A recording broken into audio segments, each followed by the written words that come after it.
One. Hello, everybody. Welcome to the Welsh Republic podcast, episode 151 today. And I am here with my guest, Setareh. She is from the Islamic Republic of Iran. How are you doing today, Setareh? How's everything going with you? I'm doing great. Thanks for asking. You know, what have you been up to today, Setareh? Have you been up to anything much? I just had one class before this interview in the morning, which I had an online class. That's one thing that I do. I teach English, among other things that I do here. And I just finished one online class with a student in New Zealand, actually, uh, before we start Wow, our that's interview. pretty cool. What, so is it like for people, is it like for Middle Eastern people, like Iranis living abroad or something like that? Oh, Yes, that's cool. Iranians abroad. Yeah, Iranians abroad who have immigrated to other countries and they're trying to expand their knowledge of English for academic purposes, for example, or job purposes. I help them How long have with you, improving their English. how long have you been teaching that for? And like, what would you say is your favorite thing about like teaching people about that? And what would you say from your students like has been your favorite Mhm. students, like your favorite story of a student like thanking you for teaching them it? Well, I come from a family of teachers, so like a lot of people in my family and my extended family were teachers. So I grew up looking up to teaching, and it's a very well respected job in Iran, even though it's not well paid, but it's very respected. So if you're coming from a family that of teachers, you're usually considered as very respectable, educated. Um, and humble usually.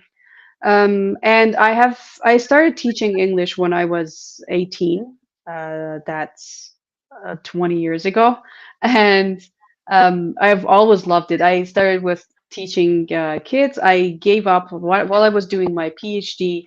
Um, I I stopped teaching because I was doing research and other stuff. But it's been a couple of years that I've gone back to teaching because um, I really like teaching and I can, plan my day when I have my own uh, teaching business. I would say it's easier to plan everything on my own and without having to rely on other people. But this is one of the things that I do, and I love teaching because it gives me the opportunity to communicate with other people, to listen to them, to see what they need and help them achieve their goals. Because a lot of the students that I have are thinking about um, like having a different experience of or having a or experiencing living in a different country, and I can help them with that, and it makes me happy that um, I can help them achieve their goals. Yeah, you know, when I look at Iran, a lot of people, seem to lie about Iran, but Iran looks so beautiful, especially Tehran. The mountain ranges, the beaches there look so. Before we get into the serious stuff, Satira, what would you say like is your favorite tourist destination in Iran, and what would you say is your favorite Irani dish to eat, like your favorite food out of any Irani dish that you really recommend for any foreigner, you know, and what would you say like is the one mosque you would say to any foreigner to go visit in Iran? Well, because I come from Esfahan, I was born in Esfahan, raised here, I grew up here, and I've lived most of my life in Esfahan. And Esfahan is a very touristic destination with many like UNESCO heritage sites. And it's actually, there is a French travel writer who says that no one can claim that they have seen the most beautiful city of the world without having visited Esfahan. There are many actually travel writers throughout history who have praised the beauties and the wonders of Esfahan. So I would recommend Esfahan for sure. It's if you want to visit one city, only one city in Iran, that's definitely Esfahan. There are so many mosques, churches. We even have synagogues.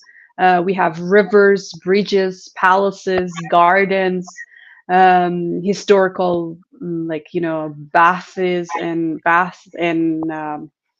um, yeah, there are many different types of monuments that people can see. There's beautiful nature by the river whenever there is water in the river, because sometimes because of the drought they have to close the river, and it could be very depressing.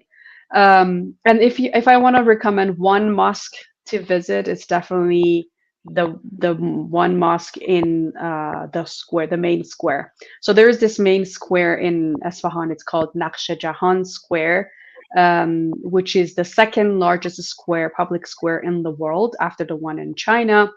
And there are two mosques and one palace inside that, and a lot of there's a grand bazaar inside that square.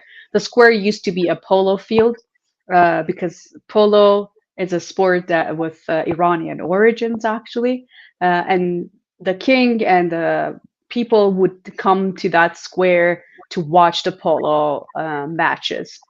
The square is more than 400 years old, also the mosque and the palace.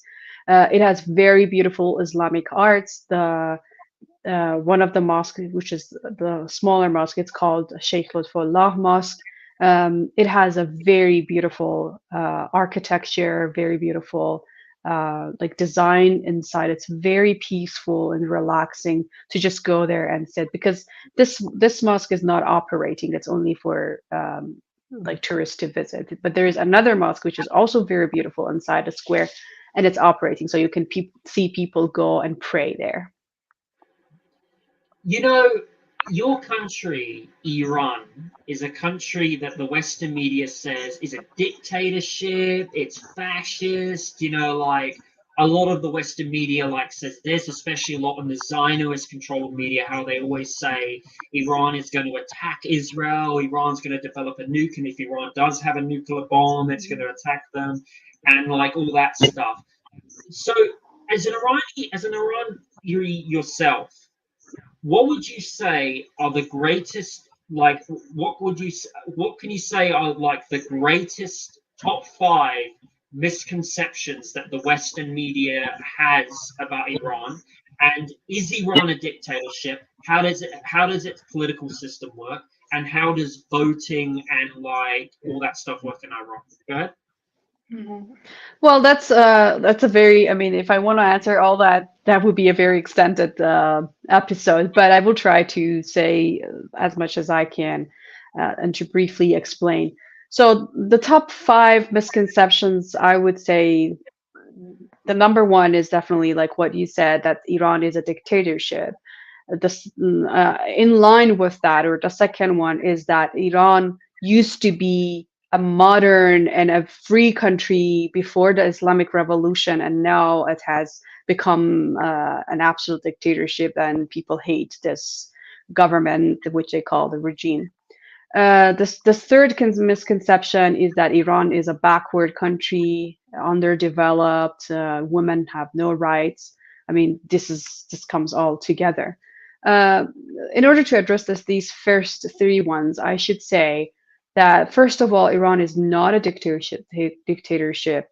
Iran, the vast majority of Iranians, over 98% of Iranians, back in 1979, after the revolution happened, voted for the type of the government, which was the Islamic Republic. So the majority at that time said that the type of government that they wanted to replace the Pahlavi monarchy was the Islamic Republic. The constitution was also uh, there for people to like vote for. So the after the revolution, there was a constitution, and the people came up with an idea of how to operate the government. For example, we used to have a prime minister and a president. After some year, we abandoned the role of prime minister, and we had the prime minister. Our leader, which in Western media you usually hear supreme leader, because it wants to imply that that there's to imply that there's like no one can say anything against him, or he's the absolute power. Yes, he's considered as the highest, of in the hierarchy of the political power in Iran, and it would be very difficult to oppose what he says. But he is indirectly and directly elected by two different uh, governmental bodies, which is the Council of Experts. And these people, the members of that council, are also elected by people. So people every 4 years they vote for the people who serve in that council. And if that council decides that we don't want this leader anymore, they can do that. It has never happened, but that's the authority that they have. So I mean, a lot of people don't know that, and they think that he was just put in power, for example, by Imam Khomeini, who was the preceptor in. But that was not the case. There was election in the parliament. There were debates in the parliament when Imam Khomeini passed away to see who is going to replace him. And after the debates and the discussions that happened within the governmental bodies, they decided to appoint Ayatollah Khamenei as the leader, and he became the leader. He used to be the president before that. While Imam Khomeini was alive, he was the president, and he was the most popular president in Iran, even until now. So we have the Islamic Consultative Parliament. We have the Council of Experts. We have the or the Assembly of Experts, as we call it, and we have the Council of the Guardians. We have the judiciary system. We have the judiciary system, the executive system. So we have three different branches, and that they're working together. The president and the parliament are the executive branch. Then we have the also the judiciary branch. All these branches work together. There are many loopholes that I personally feel need to be reformed. Like the vetting process, for example, for the election or for the candidates, which happens by the Council of the Guardians. I am personally critical of that. But there are elements of democracy that have been improved, but there's still a lot of room for improvement. So it's not like we have one person deciding for everything. No, people are involved. People vote for 4 or 5 different elections for the parliament, for the city councils, for the guardian, the council of guardian, for the council of guardian is of course indirectly, but the assembly of experts also. So people vote, people are involved in these processes, and whenever people are not happy with, for example, the vetting system or with how democracy is practiced in the country, they do that by refraining from taking part in the elections. And that's why you have been seeing, like, last year and the last election, we witnessed the lowest turnout ever, which is around 40%, because we used to have a very high turnout in any elections, especially presidential elections. And it was because people were supportive of the general idea of the establishment, but they had criticism. But this has been declining over the past few years, and a part of it is because of all the economic pressure that has been imposed on Iran, and the economic situation in Iran has become very difficult for a lot of families. It's become very difficult to find jobs, to just do basic things that people used to do. So you will still see people shopping, eating out, I don't know, like traveling. But for example, buying a house has become very difficult, or investing on different things which used to be easier in Iran, it has become difficult. So my generation and generation after me are going through more economic difficulties than the ones before. And the other misconception is that the Pahlavi regime, the monarchy that was before the Islamic Revolution, was very modern and was very, I don't know how that's possible, but a lot of people think that was democratic, but it was a monarchy. There was nothing about democracy in it. We used to have like a parliamentary, like a parliament to operate like along with the monarchy. And so Mossadegh was elected during that process. And even when Mossadegh was elected, the CIA backed a military coup against the democratically elected Mossadegh and toppled it in the 1950s. And then the monarchy was just operating on behalf of everyone, like, and not even representing the will of the people at all. And it's very important to know, especially during the last years of the Pahlavi monarchy, the crackdown on dissidents was very severe. A lot of people were killed on the streets for protesting the Pahlavi regime. The Pahlavi regime's intelligence service, the infamous Savak, worked together with CIA and the Israeli intelligence service Mossad to torture dissidents from many different backgrounds: Muslim activists, communist activists, just ordinary people, from women and men. And there is a museum in Tehran that people can go and see all the people, like a record of and history of how the Savak operated.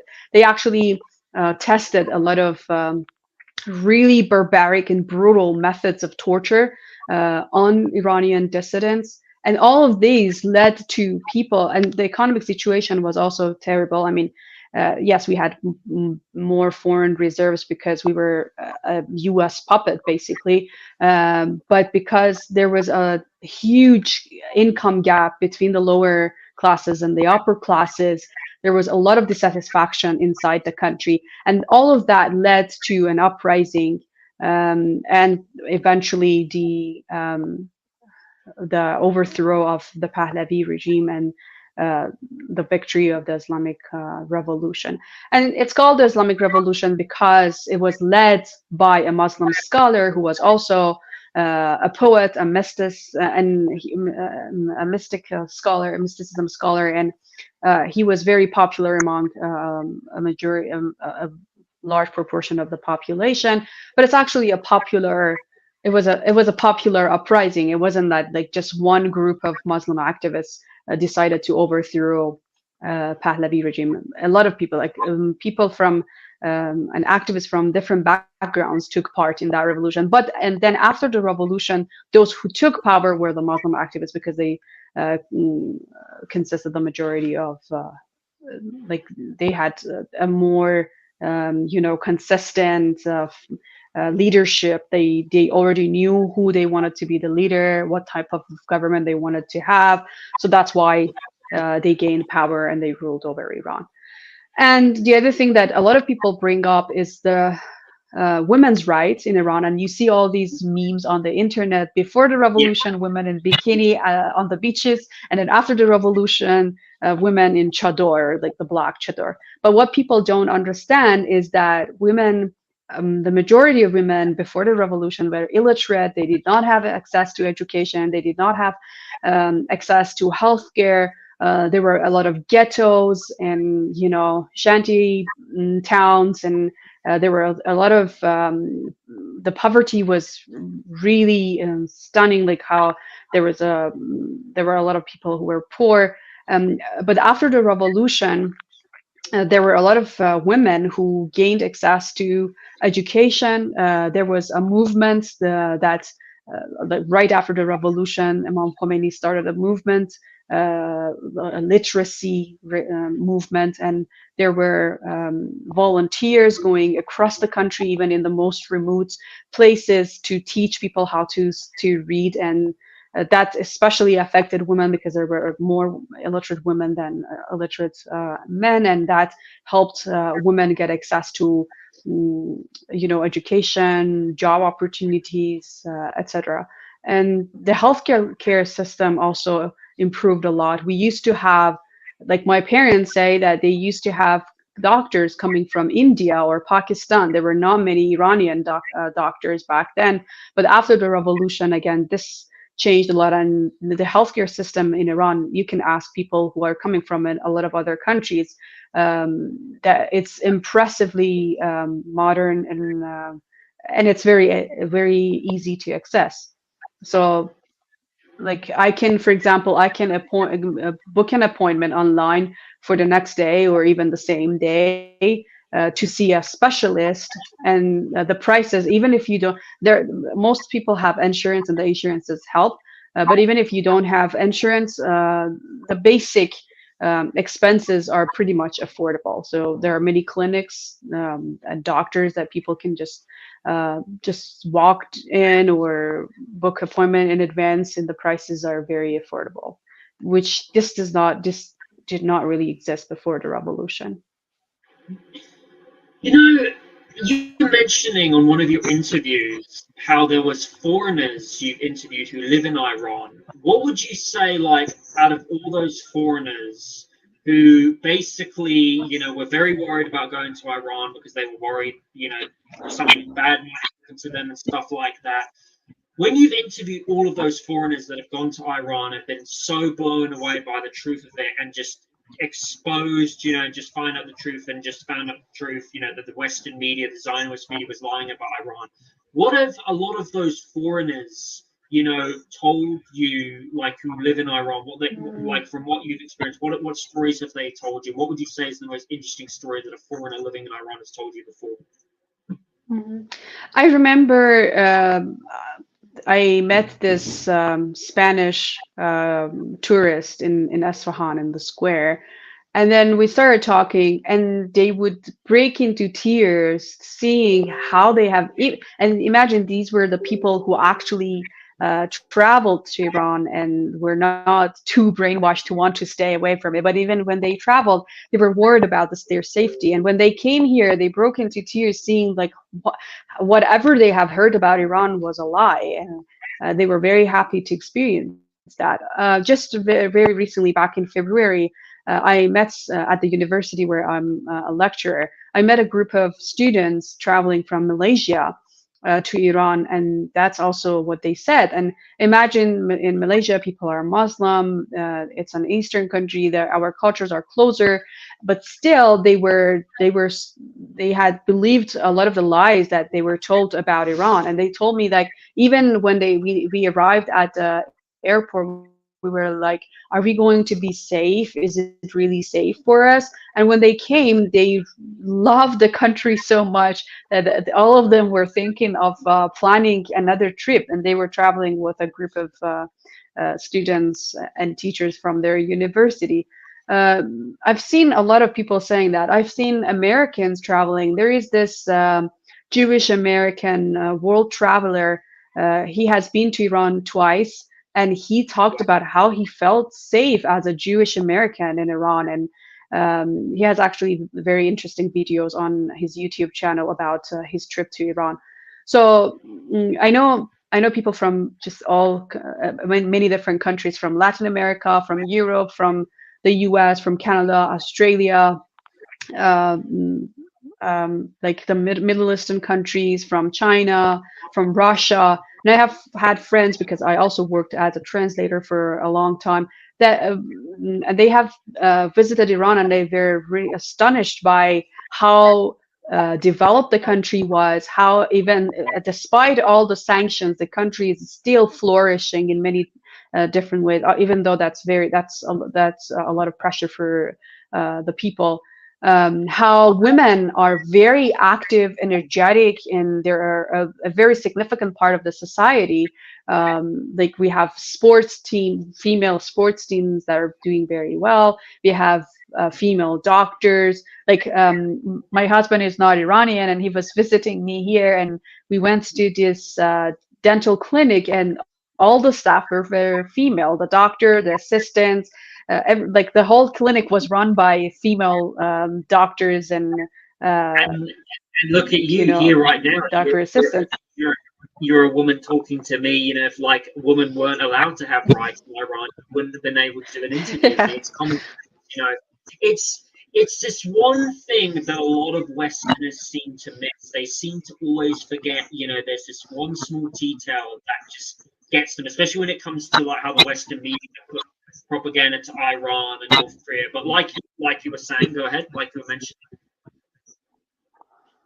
Yeah, it's like there are if you go to universities, if you go to I don't know, sport clubs, medical facilities, facilities like technology, and in everything you will see women that are very active. I mean, there is always room for improvement. We have been able to change the laws. Like women have been there are NGOs, female and NGOs or NGOs that are working for women's rights, and they're very active, and they have been able to educate the society to push for changing the laws in support of women. There's still a lot of room for improvement. There's a lot that we criticize, but it's very important to know that Iranian women don't need to be empowered because they already have the power. They just need the resources and the space and this authority to be given to change, to bring the changes that they want to their society, and that's what we are doing. It's a long process. It needs a lot of patience and consistency, but we're doing that. There and it's and like just any other society, we're not a monolithic society. We have different groups of people with different beliefs and ideas in terms of how they want to practice their religion, in terms of how they want to practice their civil rights, how the country should be run. We have many different ideas, and these ideas are discussed and at universities, on TV, in the society. Like you can in family gatherings, in the taxi, on public transportation, you see a lot of people openly criticizing a lot of things, from the leader to down to like the I don't know, the local business or their school, their children's school or everything. They are criticizing and openly talking about that, and I think that's reflects how open the society is for changing things and for improving everything for their own benefit. You know, another thing I like to mention is that, as we all know, the United States is that the Zionist globalist Rothschild bankers, with the propaganda, how they control all of the Western propaganda the Zionist media do, saying that, oh, we need to invade Iran. And of course, General Wesley Clark, I think, I can't remember, was back in 2007, basically was saying, we're going to be invading 7 countries like Sudan, Libya, Iraq, etc., and Iran. Of course, there's been some delays in that plan because people have been waking up, exposing this and all that and stuff like. But the thing is, what really is so amazing is the United States has so many military bases around, like, pretty much has so many military bases around the United States. And Iran is the one that gets called, the biggest funder of terrorism in the world. When the United States at the same time, created the Taliban, created ISIS, pretty much are funding the IDF and the neo-Nazis in Ukraine that are pretty much, the big terror groups themselves. And not to mention the fact, that Iran hasn't invaded any other nation since 1795. Iran has had a peaceful history. The fact, that is the Rothschilds are mostly the globalist elite. One of the reasons why they're targeting Iran is because Iran doesn't have a centralized bank, just like how, they target North Korea, because North Korea doesn't have a centralized Rothschild bank. Cuba and Venezuela don't. Russia don't. Russia kicked out, their Rothschild bankers back in 2006, I think. Mm-hmm. As an Iranian person yourself, how does that make you feel with all of that propaganda, all of that nonsense that gets put towards Iran by the Zionist media? And also, when Israel declared an attack on Iran the other day, when they attacked, how bad was the attack? And what do you see? Do you think there's going to be a future big war between Iran and Israel soon? And if there is going to be a war between them, do you think Iran would win that war? And what is your opinion on the future of Israel? Do you think Israel's going to last, or do you think it's just going to disappear? Go ahead. Well, let me start with answering the last question, if Israel is going to last for a long time. I think observing what Israel has been doing to Palestinians, to the people in Gaza, the genocide that it's carrying out, destroying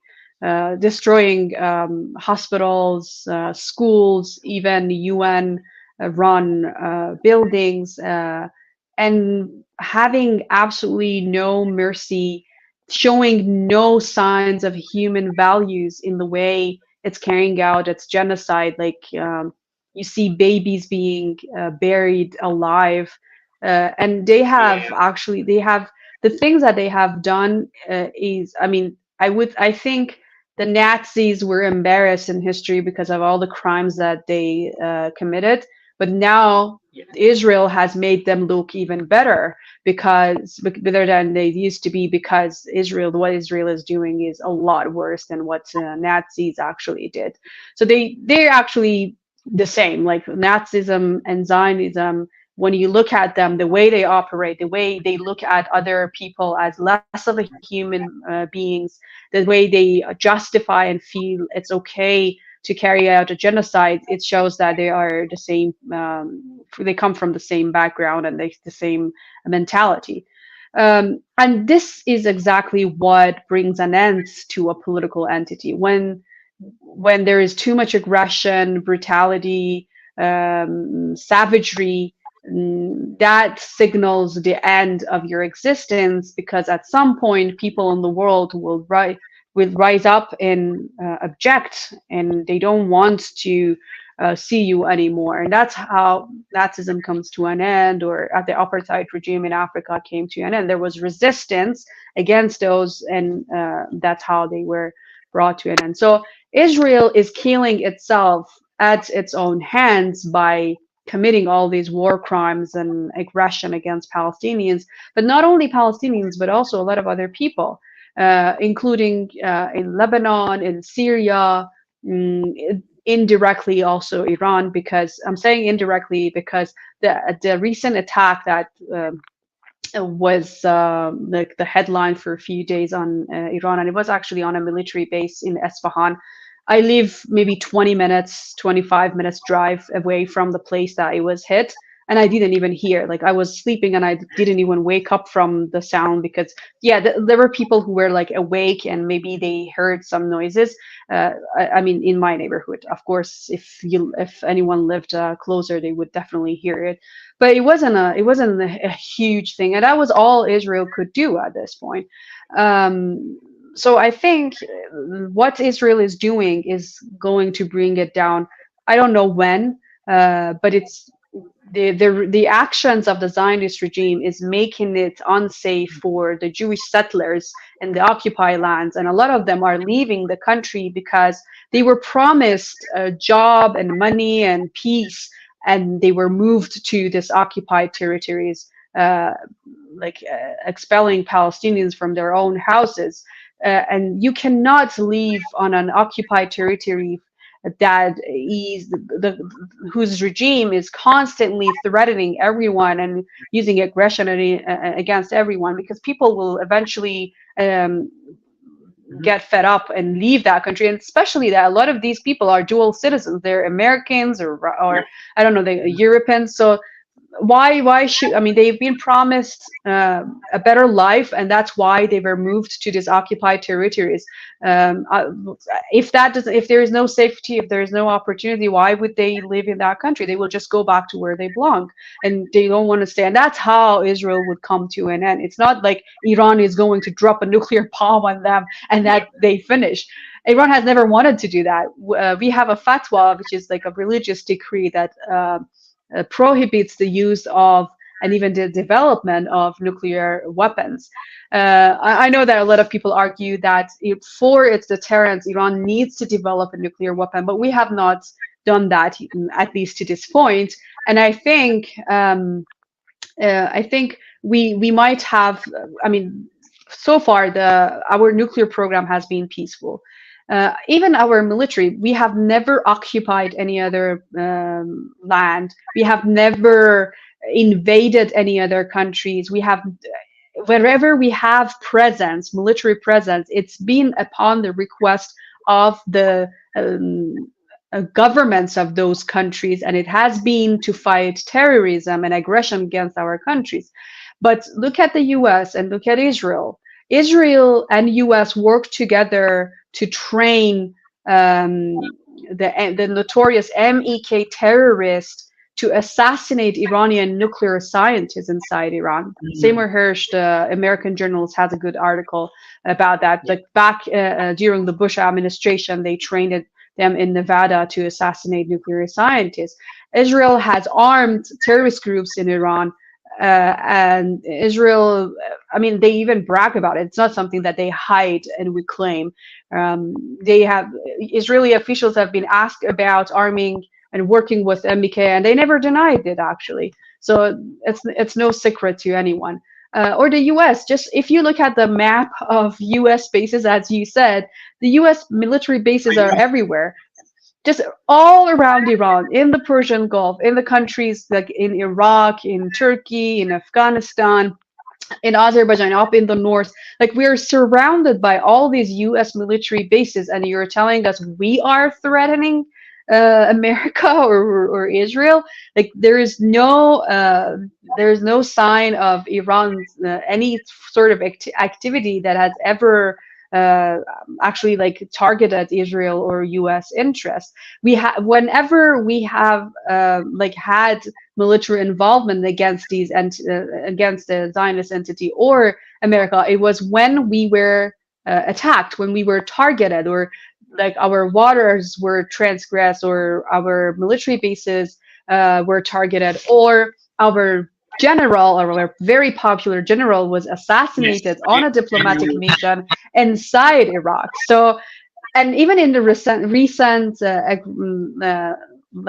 attack that Iran retaliated on Israel, Israel attacked our embassy in Syria, so transgressing the soil, the Syrian soil and the Iranian soil. And what Iran did, and it killed our generals and other staff in that attack. But what Iran did was targeting the exact military base where the missiles were, in Israel, that where the missile was launched against us, and that left no casualty.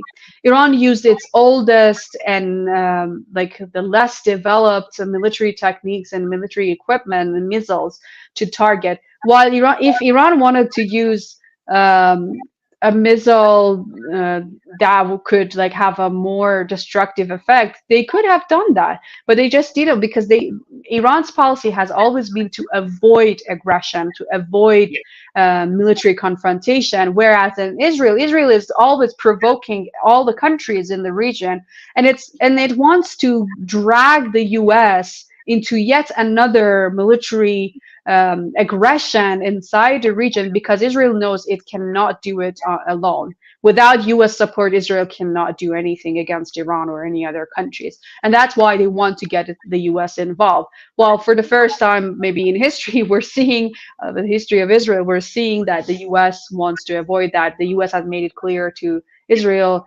that if there is a military aggression against Iran, the US doesn't want to get involved. And that's because they know about the military capabilities of Iran. And Iran is a huge country. It's not like Israel. It's not a small country. It's very difficult to defeat Iran. Whereas for Israel, it's like the occupied territories that Israel is handling. If Iran wanted to defend, if Iran wanted to retaliate, Israel would be just obliterated. But that's not Iran's plan. So, and Iran has not done anything that would suggest they would want to do that. I was just mentioning also about the banking system in Iran, how Iran doesn't charge interest rate. Sorry, you forgot to answer. I also asked you about how that basically the globalists are going after Iran because of it not having a centralized bank, like a centralized Rothschild's bank. What's your thoughts on that? And especially, Iran's banking system, how it works differently. What's your thoughts on that? Well, after the Islamic Revolution, we started an independent banking system, which is based on Islamic banking, which some scholars have derived from Islamic text, but which strictly prohibits usury and high interest. So it's a banking system that is different from how the rest of the world operate. But we used to have connections with the the SWIFT, global banking system, until the very, I mean, there were different sanctions imposed on Iran in different times until the very recent one which was imposed by Trump on Iran, and it's totally cut the Iranian banking system from the rest of the world. While I believe that the banking system that we have has many shortcomings and it needs to be improved, and I'm saying that because I believe it could be more in line with Islamic morals than what it is now. And that's not my, I mean, I'm not a expert on the topic, but I read from other experts, and that's what I think. But I'm very happy that we're not connected to the global system in the terms that, like, we don't have the Rothschild influence, or we're not controlled by these so-called international communities. But at the same time, it makes it very difficult for Iranians to, for example, travel or to trade with other countries, because U.S. has imposed extraterritorial sanctions and third-party sanctions. So anyone who wants to do business with Iran will be punished, and that includes even like selling medicine to Iran. So for anything, if you do any sort of business with Iran, you could be punished, and the U.S. punishes people for just, for example, the Swedish company that used to sell Iran the butterfly disease wound dressing. They stopped doing that because the U.S. would punish them, because that was considered a violation of sanctions. And the U.S. claims that we haven't imposed sanctions on medicine, but the thing that they have done is that they have made it impossible for Iranians to buy medicine from other countries. And even though Iran is developing its own capabilities, domestic capabilities, and we have improved a lot. And I mean, sanctions have helped us improve a lot of our domestic capabilities and production. It takes a long time, and during the time when we're working on that, people die. So you can't. I mean, a butterfly disease victim or a patient cannot wait for the domestic, for Iranian scientists to develop. In the meantime, the kids can die of that disease. And that's not the only one. A lot of other diseases, like different types of cancer or different conditions, we used to import the medicine, and then the countries or the companies would not sell them to us because of the sanctions. And Iran also could not. I mean, it's a very long process and very complicated process. For example, if I want to travel outside the country, I have to carry cash because my cards don't work anywhere else. Or if I want to buy something, for example, imagine I want to buy an article or a book outside Iran. I can't do that. I have to find someone in that country to do it for me, and then I transfer through a third person or fourth person, because it's a very long process to be able to buy that. So it makes it very difficult. Like if I want to attend a conference, because I'm a PhD, I'm a scholar, I want to travel and attend different conferences, and I have to ask them to let me either pay in cash in person or give me an exemption because I can't pay for the things like online. So it makes it very, or if I, for example, I work for international academic centers and they can't pay me unless I travel to that country and they pay me in cash. So this is very limiting. This is very unfair. But on the other hand, I also know that we won't be affected by the global policies. I hope with the BRICS developing, we can have some international interactions and transactions without having to be influenced and controlled and manipulated by American banking systems or by the globalist and the Rothschild-controlled banking system in the world. So I'm very hopeful that BRICS will develop a banking system that benefits the members. The members. Setareh, as an Irani yourself, how do you feel like when Americans, for example, say Israel's our greatest ally. Oh, it's our greatest ally in the Middle East. When at the same time they ignore, what happened in 1967 when, the USS Liberty was attacked by an Israeli warship. They ignore the Balfour Declaration, which is Balfour Declaration of 1917, which was the reason why the United States went into World War One. I'm sure you've heard of the Balfour Declaration.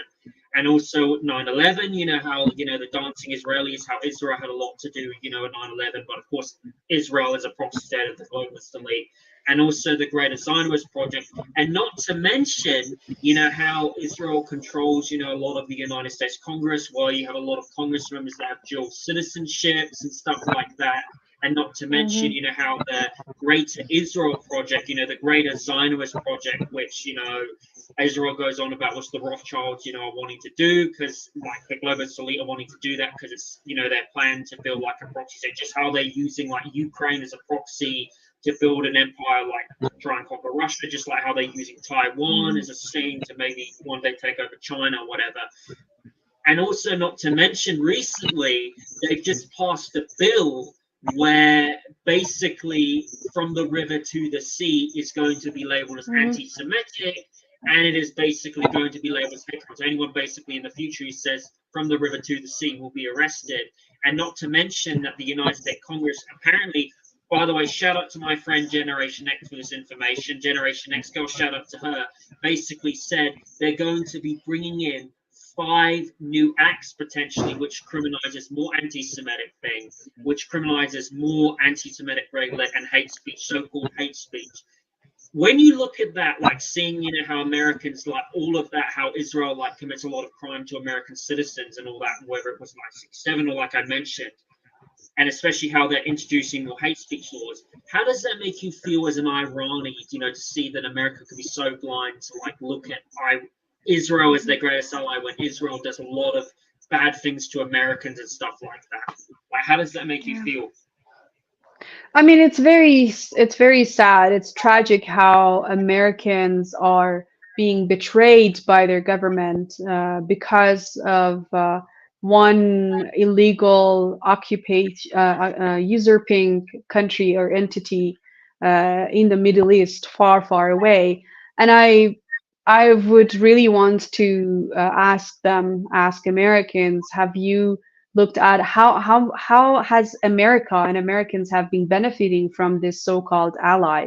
Is it Israel benefiting from America's support, or are Americans also benefiting anything from their country's support for the Zionist regime? And if you look at just like what you mentioned, if you look at the history of the relation between the two countries, it has become worse and worse for Americans, and of course better for the Zionist regime. But the relationship and the unconditional support that the U.S.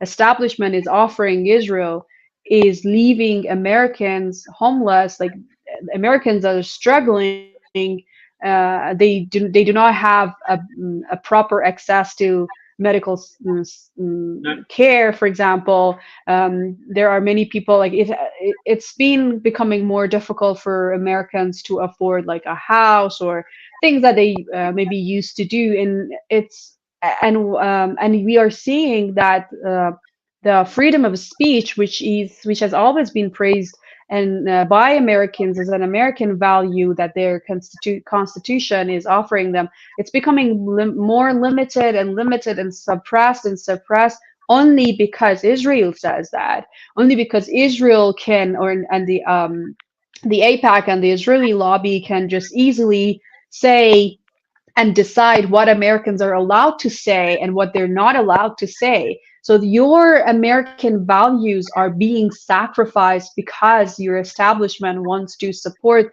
this aggressive, occupying, genocidal army and entity in Middle East, thousands of miles away, without bringing anything good for you. So why would you want to be? Why would you want your rights to be taken away from you, while this entity that is being supported by your government is actually carrying a genocide against other people?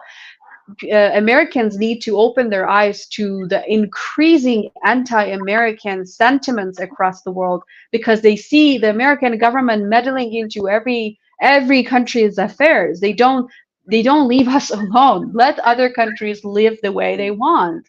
They just let them practice what they believe in. If you actually believe in freedom, I mean, America is a great country with a lot of resources, with a diversity of natural resources and races and ethnicities, and it could do a lot better for itself, for its own citizens and the world.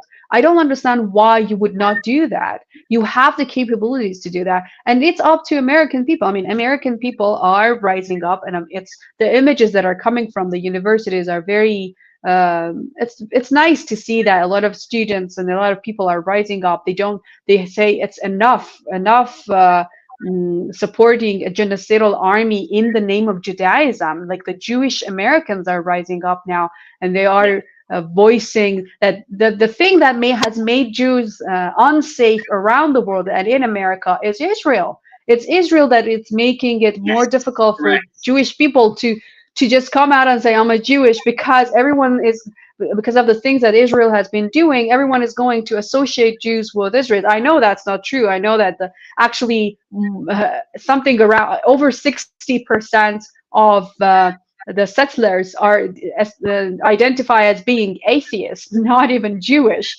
That's a poll by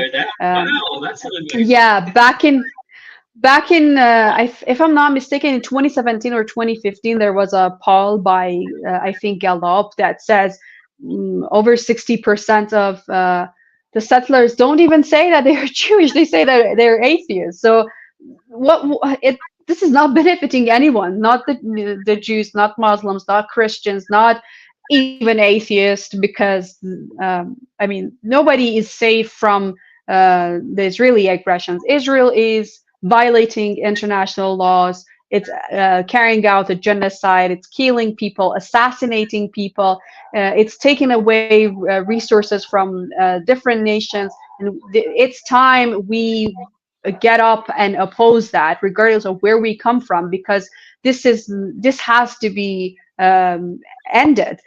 Just like apartheid regime in South Africa came to an end because of the resistance, we can end the apartheid regime in Israel and the occupation, the 75 occupation of the Palestinian lands, if everyone gets united, and if just we denounce this aggression, we denounce this genocide, and call for ceasefire, at least for now. And if I mean, I'm seeing more and more Americans waking up to that, and I'm very happy to see that. But that's the way to have a safer world, to practice international law. And if anyone like Israel has nuclear weapons, everyone knows that. They're not a member of the NPT. They have been occupying, even the UN has been serving Israel more than anybody else, but they're not even following UN. They're killing UN staff. They're violating UN and international law. So there's no end to their aggression, and we have to wake up and rise up and oppose that. One other thing, Samira, that a lot of people, seem to think, and is that, for instance, Trump. A lot of people say Trump is anti-establishment. He's against the elite, but yet at the same time, he's paid so much money by AIPAC. He's probably the most pro-Israel president there's ever been. He gave Israel the Golan Heights, which originally belonged to Syria, which they do. Exactly.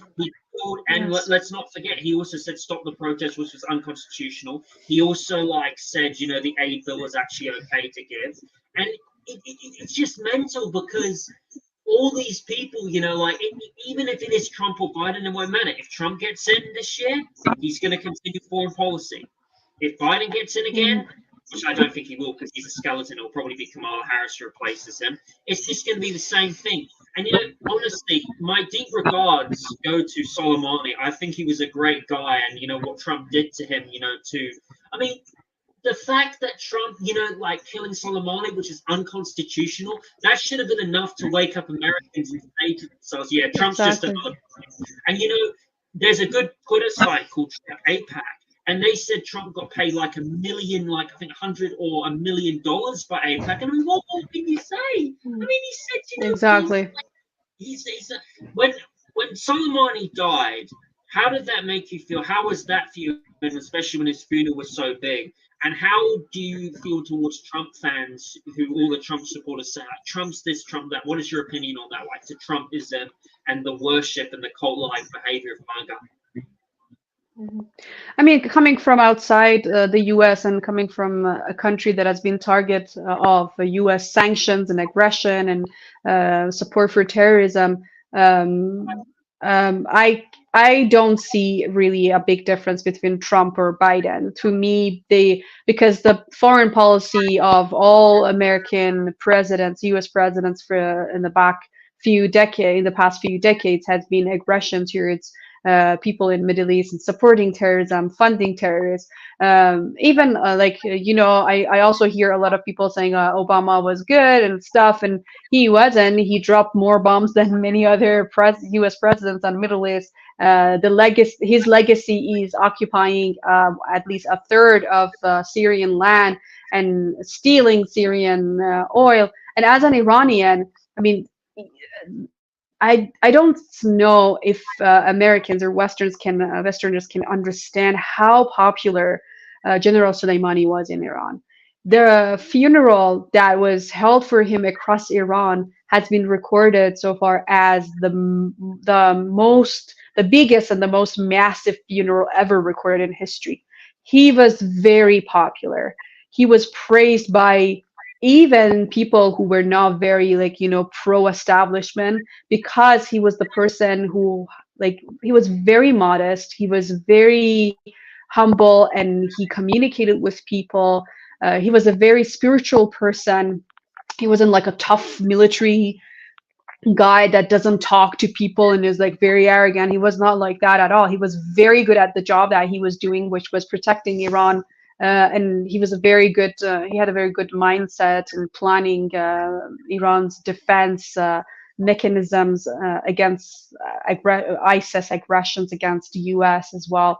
And he was very popular. So when he was killed by Trump, everybody, I mean, we already hated Trump for all the sanctions that he imposed on us. Yeah. But when that happened, it made us even hate Trump and the US establishment more than before, because just imagine if the same thing had happened to any other country, any Western country, like a US official or a European official being killed while on a diplomatic mission in another country and openly bragging about it. Like Trump was bragging about killing General Soleimani.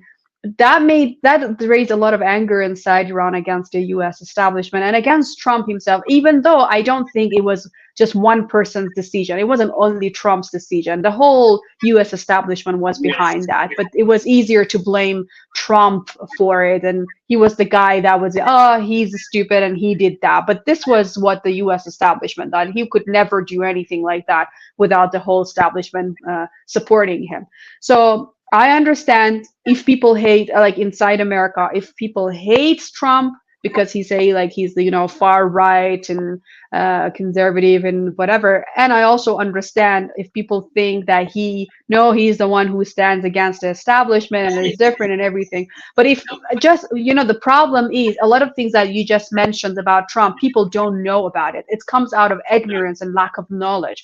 If people read about Trump, his relationship with AIPAC and with the Zionist regime and his background, all the money that he has been paid, and all his support, like the Abraham Accords, as you said, the moving of the U.S. embassy in Jerusalem, the occupation of the Golan Heights, a lot of those things, they happened during Trump. And he has, if they actually read for themselves and just give up on listening to mainstream media, and just look for themselves and what he has done, then they will realize that he's no different from any other US president, and No. he's been doing exactly the same things that all the other US presidents have done. So I mean, I don't, unlike US that wants to tell other countries what to do and what's better for them. I don't want to tell Americans what is better to do for them, because I know that they have mind brains and they can read, and it's very, very difficult when you're under so much propaganda to find out the truth, but you can do it, and you have to do your independent research to understand what's happening in your country.